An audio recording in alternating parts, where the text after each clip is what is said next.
আসসালামু আলাইকুম। আমার আজকের পর্বে তোমাদের সবাইকে স্বাগতম। আজকে আমি তোমাদের চটপটি বানিয়ে দেখাবো খুব সহজভাবে, টিপস অ্যান্ড ট্রিক সহ। তবে কথা না বাড়িয়ে চলো আমরা মূল রেসিপিতে চলে যাই। এখানে আমি ডাবলি নিয়েছি, সাদাটা হলুদ আর লবণ দিয়ে আমি সিদ্ধ করে নিলাম। তোমরা চাইলে প্রেসার কুকারে সিদ্ধ করে নিতে পারো হাতে সময় কম থাকলে। আর এখানে আমি টকের পানিটা তৈরি করে নিচ্ছি। দিয়ে দিলাম চিনি আর দিয়ে দিয়েছি বিট লবণ দিতে হবে। এখানে নর্মাল লবণ দিলে এটা টেস্ট ভালো আসবে না, সেজন্য অবশ্যই বিট লবণ দেওয়ার চেষ্টা করবে। আর দিয়ে দিলাম জিরার গুঁড়া, এখন দিয়ে দিব ধনিয়ার গুঁড়া, দিয়ে দিব এখন আমি রাঁধুনি রেডিমিক্স যে চটপটির মশলাটা আছে ওইটা দিয়ে দিব। এখন এটা অবশ্যই দিতে হবে। এটা দিয়ে এখন আমি ভালো করে মিশিয়ে নিব। আর এখন দিয়ে দিব চিলি ফ্লেক্স, জালটা তোমরা তোমাদের পছন্দ মতো দিতে পারো, যে যেরকম পছন্দ করো। আর দিয়ে দিলাম ধনেপাতা কুচি, আর দিয়ে দিবে এখন কাঁচামরিচ কুচিটা দিয়ে আমার টকটা রেডি হয়ে গিয়েছে। এখন আমি চটপটিটা রেডি করে নিব, যেটা আগে থেকে আমি সিদ্ধ করে রেখেছিলাম সেটা এখন আমি একটা সার্ভিং ডিশে ঢেলে নিয়েছি। আর এখন দিয়ে দিব আমি আলুগুলো ম্যাশ করে দিয়ে দিব। এখন দিয়ে দিব আবার চিলি ফ্লেক্স, এখন দিয়ে দিব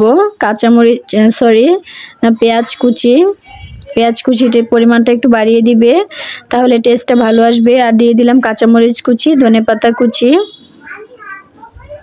জালটা তোমরা তোমাদের পছন্দ মতো দিতে পারো, বাড়িয়ে কমিয়ে। ধনিয়ার গুঁড়া, জিরার গুঁড়া দিয়ে দিলাম পরিমাণ মতো।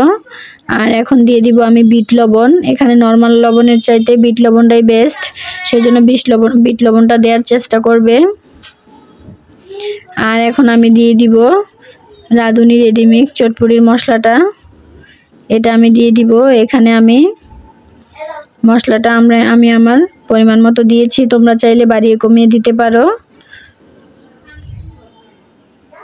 এখন দিয়ে দিব আমি একটা ডিম গ্রেট করে উপর থেকে, এটা দিয়ে দিব। ডিমটা অবশ্যই দেওয়ার চেষ্টা করবে, এটা স্কিপ করা যাবে না।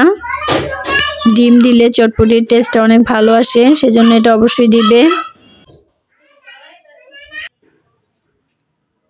দেখতেই পাচ্ছ কত সুন্দর আমার রেডি হয়ে গেল। এখন আরেকটা জিনিস দেওয়ার বাকি আছে, এটা অবশ্যই দিতে হবে। এখন আমি দিয়ে দিব চিপসগুলো গুঁড়ো করে দিয়ে দিব আমি।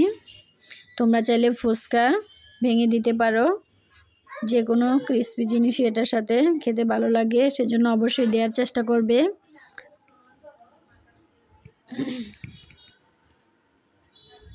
এটা বাসায় বানিয়ে খেলে বাচ্চারা অনেক পছন্দ করে, তবে বাইরের কেনা খাবারের চাইতে বাসায় তৈরি করে খাওয়াই বেস্ট আমি মনে করি।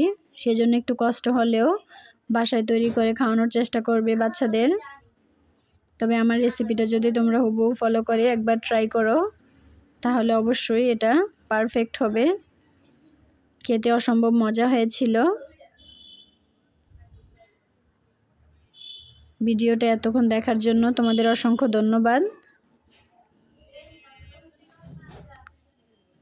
লাইক কমেন্ট শেয়ার করতে ভুলবে না, সাবস্ক্রাইব করে দিবে, আমার চ্যানেলের সাথেই থাকবে। সবাই ভালো থাকবে। আসসালামু আলাইকুম।